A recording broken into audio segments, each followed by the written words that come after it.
Hi, I'm Samantha Fink, and I'm the proud representative of Dunster House. And I'm Stephanie Botello, your class treasurer from Lowell House. Harvard's hallowed halls have always been known for its traditions, like last call scorpion bull races, primal scream, and simply being better than Yale. The Harvard class of 1968 created a new tradition by becoming the first to invite their own class day speaker. Since then, Harvard has hosted speakers that have been leaders in almost every field, from politicians to writers to comedians to sports legends. Previous Class Day speakers have included Arthur Miller, Mother Teresa, Conan O'Brien, Mother Teresa, Bono, Mother Teresa, Seth MacFarlane, and Mother Teresa. This year, we are excited and honored to add our 42nd President of the United States, President William Jefferson Clinton, to the list. Oh.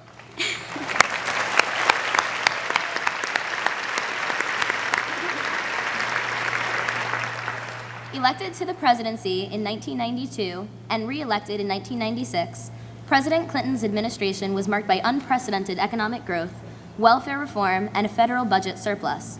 In office, he also focused on providing tax relief for working families, increasing investment in education, and protecting the environment. Since his 2 terms in office, President Clinton has focused on his philanthropic work through the William J. Clinton Foundation. Spearheading 6 separate initiatives, the Clinton Foundation works to address some of the world's most pressing challenges, including the HIV/AIDS epidemic, climate change, international development, and American obesity amongst children. The Clinton Global Initiative, an annual conference in New York, has resulted in more than $10 billion in commitments to support innovative solutions to a number of global issues.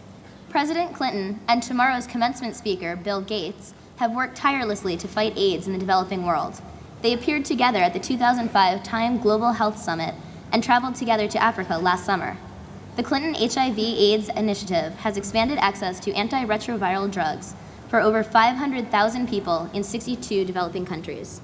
A Georgetown graduate and Rhodes Scholar, prior to running for office, President Clinton spent an unfortunate 3 years at Yale Law School before serving as Governor of Arkansas, Attorney General of Arkansas, and Chairman of the National Governors Association. Let's give a warm Harvard welcome to President Bill Clinton.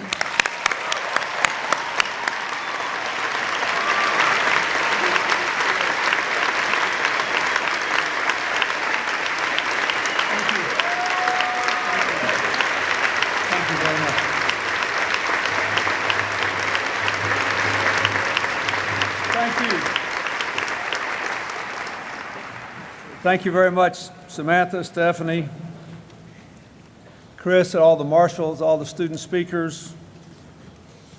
Thanks for the gags and the jokes. And you know, when I got invited to do this, it was humbling in some ways. And they asked Bill Gates to be the commencement speaker. He's got more money than I do, and he went to Harvard. And I brought my friend Glenn Hutchins here with me, who's at his 30th reunion, and he had something to do with overseeing the endowment, and he explained that Gates was really, really, really rich, and I was just rich. And then I thought, well, the students asked me, and that's good, and besides, I don't have to wear a robe. But I couldn't figure out why, on what is supposed to be a festive and informal day, you would pick a gray-haired 60-year-old to speak. Following the great tradition of Al Franken, Will Ferrell, Borat or Ali G or whoever he was that day, Conan O'Brien, that Family Guy person, you know. What a tradition. So I did like Talladega Nights, however. Then I thought, you know, then I was reading all I could find out about the class, and I thought, well, they don't want to have any fun today. They already had fun. They had this class-wide risk tournament around exam time. And I understood when I heard the followership speech, I understood why you had that. Now you can all run for president. You played risk. It's an 8-year risk tournament. Then I thought, well, maybe it's because you're about to name Drew Faust your next president, and I think women should run everything now.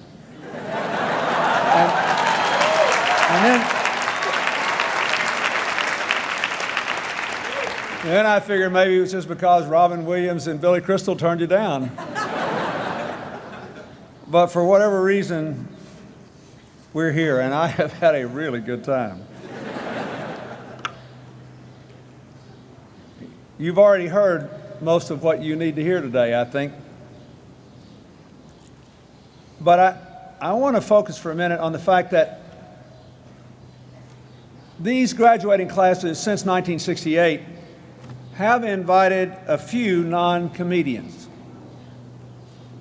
The first was Martin Luther King, who was killed in April before.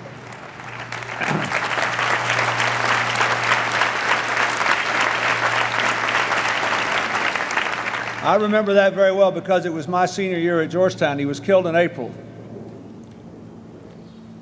before he could come and give the speech.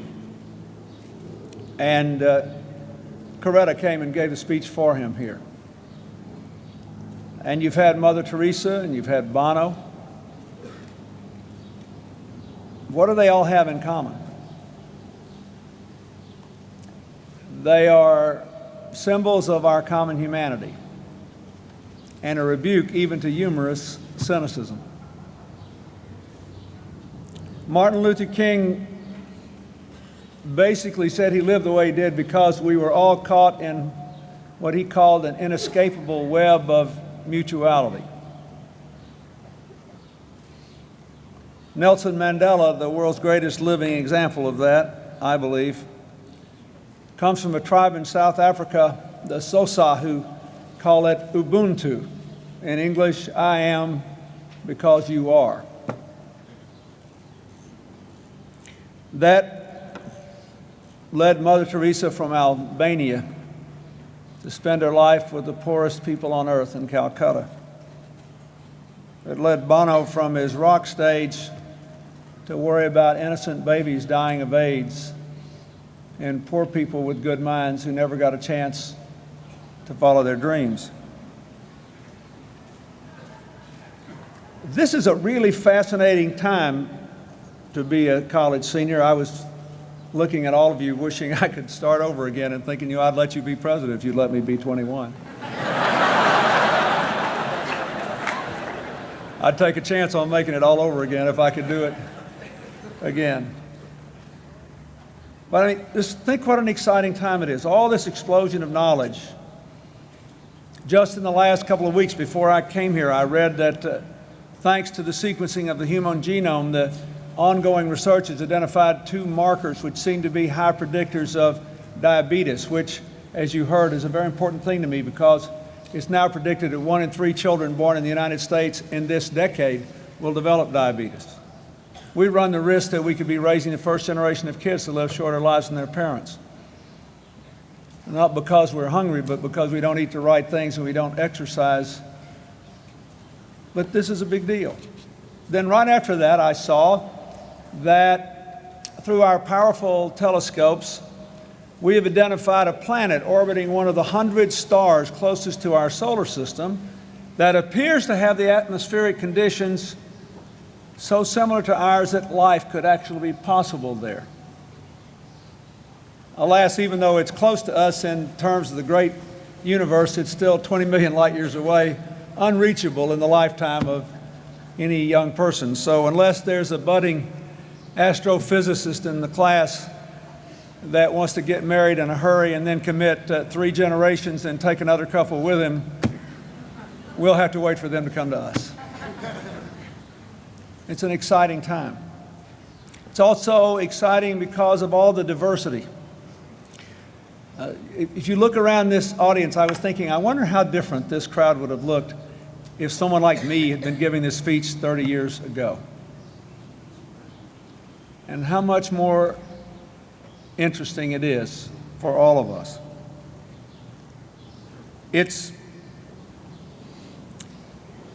frustrating time because for all the opportunity, there's a lot of inequality, there's a lot of insecurity, and there's a lot of instability and unsustainability. Half the world's people still live on less than $2 a day. 1 billion on less than $1 a day. 1 billion people go to bed hungry tonight. 1 billion people won't get a clean glass of water today or any day in their lives. 1 in 4 of all the people who die this year will die from AIDS, TB, malaria, and infections related to dirty water. Nobody in America dies of any of that except people whose AIDS medicine doesn't work anymore, or people who decline to follow the prescribed regimes.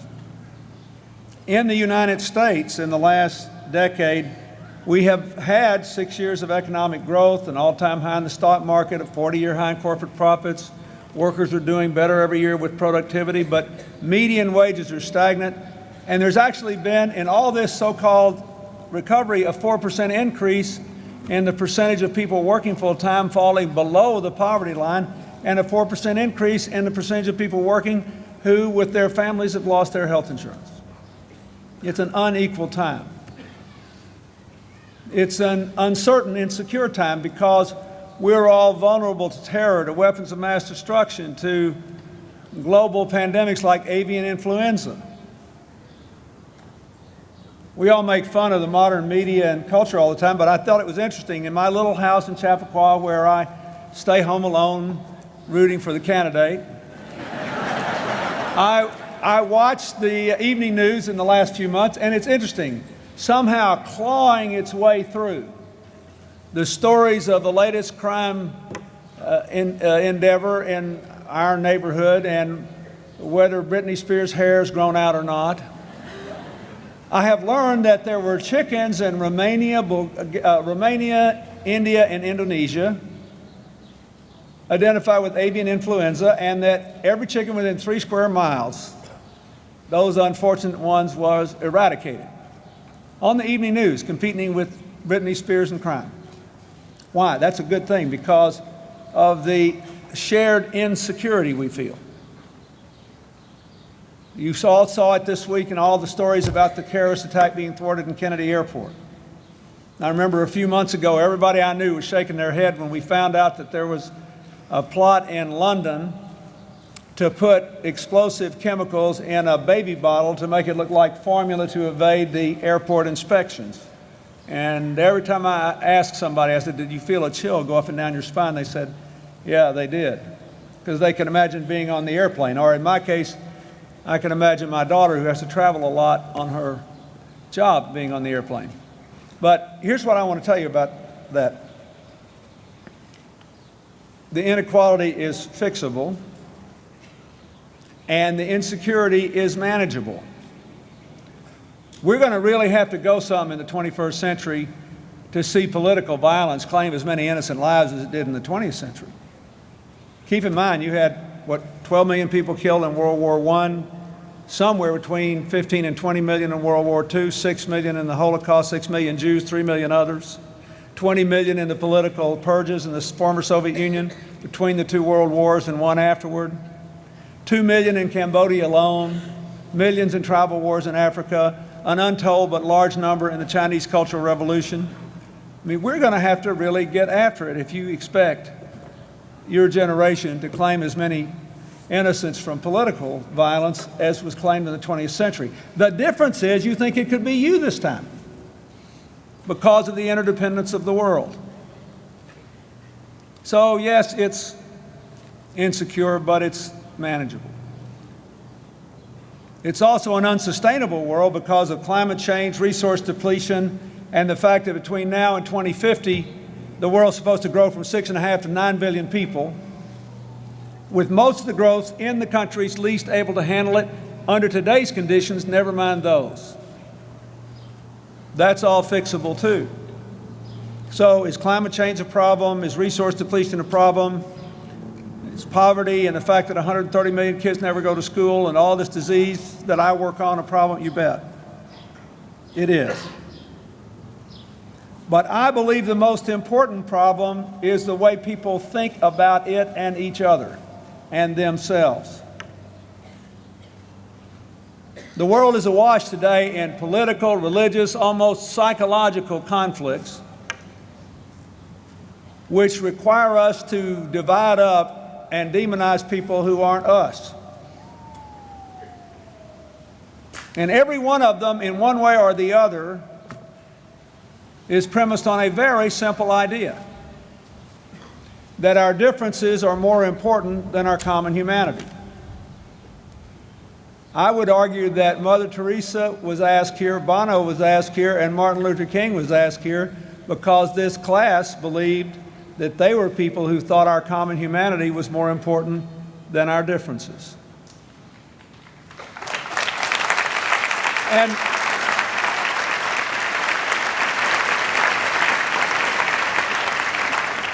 so look, this Harvard degree and your incredible minds and your spirits that I've gotten a little sense of today, this gives you virtually limitless possibilities. But you have to decide how to think about all this and what to do with your own life in terms of what you really think. I hope that you will share Martin Luther King's dream, embrace Mandela's spirit of reconciliation, support Bono's concern for the poor, and follow Mother Teresa's life into some active service. Ordinary people have more power to do public good than ever before because of the rise of non-governmental organizations, because of the global media culture, because of the internet, which gives people of modest means the power, if they all agree, to change the world. When former President Bush and I were asked to work on the tsunami before we did the Katrina work, Americans, many of whom could not find the Maldives or Sri Lanka on a map, gave $1.2 billion to tsunami aid. 30% of our households gave, half of them gave over the internet. Which means you don't even have to be rich to change the world if enough people agree with you. But we have to do this. Citizen service is a tradition in our country about as old as Harvard, and certainly older than the government. Benjamin Franklin organized the first volunteer fire department in Philadelphia 40 years before the Constitution was ratified. When de Tocqueville came here in 1835, he talked, among other things, about how he was amazed that Americans just were always willing to step up and do something, not wait for someone else to do it. Now we have in America 1,010,000 non-governmental groups, not counting 355,000 religious groups, most of whom are involved in some sort of work to help other people. India has 1 million registered, over 500,000 active. China has 280,000 registered and twice that many not registered because they don't want to be confined. Russia has 400,000, so many that President Putin is trying to restrict them. I wish you wouldn't do that, but it's a high-class problem. There were no NGOs in Russia or China when I became president in 1993. All over the world, we have people who know that they can do things to change. But again, I will say to all of you, there is no challenge we face, no barrier to having your grandchildren here on this beautiful site 50 years from now, more profound than the ideological and emotional divide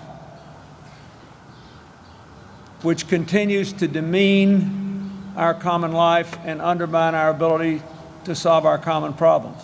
The simple idea that our differences are more important than our common humanity.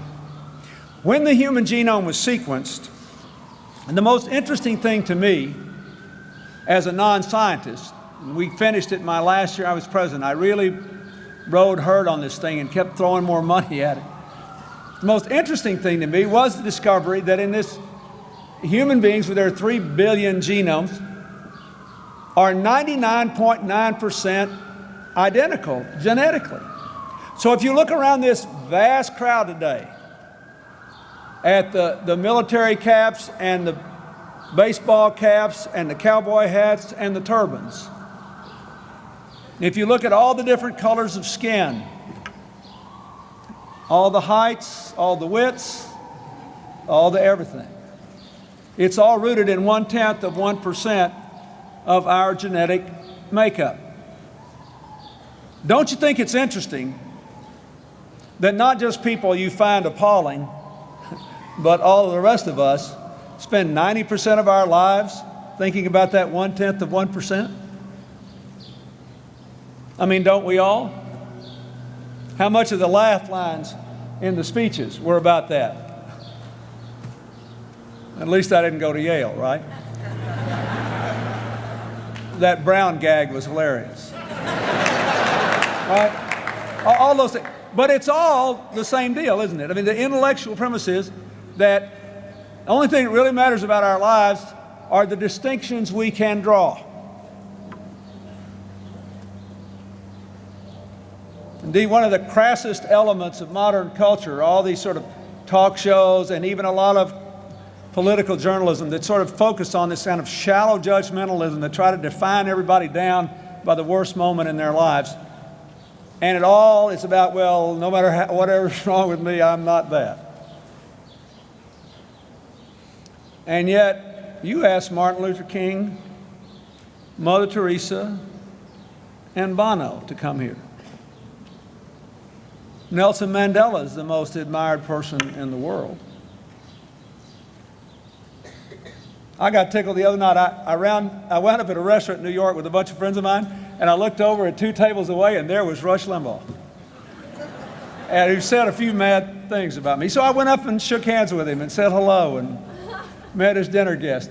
And I came just that close to telling him we were 99.9% the same. But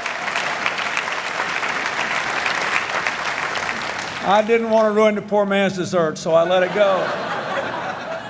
Now, we're laughing about this, but next month I'm making my annual trek to Africa to see the work of my AIDS and development projects and to celebrate with Nelson Mandela his birthday. He's 89, don't know how many more he'll have. And when I think that I might be 99.9% the same as him, I can't even fathom it. So I say that to you. Do we have all these other problems? Is Darfur a tragedy? Do I wish America would adopt sensible climate change regulations? Do I hate the fact that ideologues in the government doctored scientific reports? Do I disagree with 1,000 things that are going on? Absolutely. But it all flows from the idea that we can violate elemental standards of learning and knowledge and reason and even the humanity of our fellow human beings because our differences matter more. That's what makes you worship power over purpose. Our differences matter more. One of the greatest things that's happened to me in the last few years is doing all this work with former President Bush. You know, I ought to be doing this. I'm healthy and not totally antiquated. He's 82 years old, still jumping out of airplanes and still doing stuff like this. And I love the guy. I'm sorry for all the diehard Democrats in the audience. I just do. And life is all about seeing things new every day. And I'll just close with 2 stories, one from Asia, one from Africa. And I'm telling you, all the details don't matter as much as this. After George Bush and I did the tsunami, we got so into this disaster work that Kofi Annan asked him to oversee the UN's efforts in Pakistan after the earthquake, which you acknowledged today, and asked me to stay on as the tsunami coordinator for 2 years. So on my next to last trip to Aceh in Indonesia, by far the hardest hit place, 250,000 people killed, I went to one of these refugee camps where in the sweltering heat, several thousand people were still living in tents, highly uncomfortable. And my job was to go there and basically listen to them complain and figure out what to do about it and how to get them out of there more quickly. So every one of these camps elected a camp leader. And when I appeared, I was introduced to my young interpreter, young Indonesian woman, and to the guy who was the camp leader, and his wife and his son. And they smiled, said hello. And then I looked down at this little boy, and I literally could not breathe. I think he's the most beautiful child I ever saw. And I said to my young interpreter, I said, I believe that's the most beautiful boy I ever saw in my life. She said, yes, he's very beautiful. And before the tsunami, he had 9 brothers and sisters, and now they're all gone. So the wife and the son excused themselves. And the father, who had lost his 9 children, proceeded to take me on a 2-hour tour of this camp. He had a smile on his face. He never talked about anything but what the people in that camp needed. He gave no hint of what had happened to him and the grief that he bore. We get to the end of the tour. It's the health clinic in the camp. I look up, and there is his wife, a mother who'd lost 9 of her 10 children, holding a little bitty baby less than a week old, the newest born baby in the camp. And she told me, I'm going to get in trouble for telling this. She told me that in Indonesian culture, when a woman has a baby, she gets to go to bed for 40 days and everyone waits on her hand and foot. She doesn't get up, nothing happens. And then on the 40th day, the mother gets up out of bed, goes back to work and doing her life, and they name the baby. So this child was less than a week old. So this mother who had lost her 9 children is here holding this baby, and she says to me, this is our newest born baby, and we want you to name him, little boy. So I looked at her and I said through my interpreter, I said, do you have a name for New Beginning? And she explained, and the woman said something back, and the interpreter said, yes, luckily for you, in Indonesian, the word for dawn is a boy's name. And the mother just said to me, we will call this child Dawn, and he will symbolize our new beginning. You shouldn't have to meet people that lose 9 of their 10 children, cherish the one they got left, and name a newborn baby Dawn to realize that what we have in common is more important than what divides us.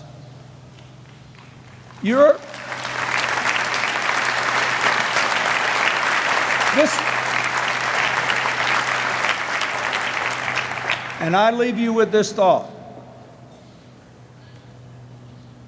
When Martin Luther King was invited here in 1968, the country was still awash in racism. The next decade, it was awash in sexism, and after that, in homophobia. And occasionally, those things rear their ugly head along the way. But by and large, nobody in this class is going to carry those chains around through life. But nobody gets out for free, and everyone has temptations.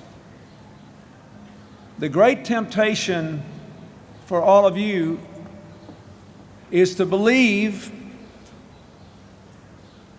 that the 1/10 of 1% of you which is different and which brought you here and which can bring you great riches or whatever else you want is really the sum of who you are, and that you deserve your good fate and others deserve their bad one. That is the trap into which you must not fall.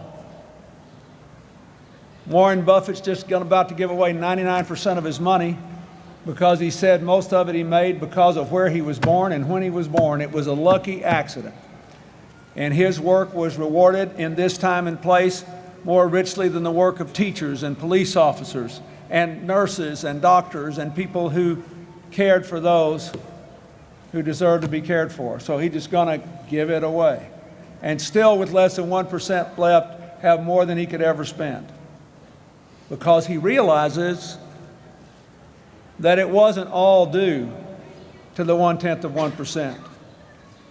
And that his common humanity requires him to give money to those for whom it will mean much more. In the Central Highlands in Africa, where I work, when people meet each other walking, nearly nobody rides, when people meet each other walking on the trails, and one person says, hello, how are you, good morning, the answer is not, I'm fine, how are you? The answer translated into English is this: I see you. Think of that. I see you. How many people do all of us pass every day that we never see? You know, when we all haul out of here, somebody's going to come in here and fold up 20-something thousand chairs and clean off whatever mess we live here and get ready for tomorrow. And then after tomorrow, somebody will have to fix that. Many of those people feel that no one ever sees them. I would never have seen the people in Aceh in Indonesia if a terrible misfortune had not struck. And so I leave you with that thought. Be true to the tradition of the great people who have come here. Spend as much of your time and your heart and your spirit as you possibly can thinking about the other 99.9%. See everyone and realize that everyone needs new beginnings. Enjoy your good fortune. Enjoy your differences. But realize that our common humanity matters much, much more. God bless you and good luck.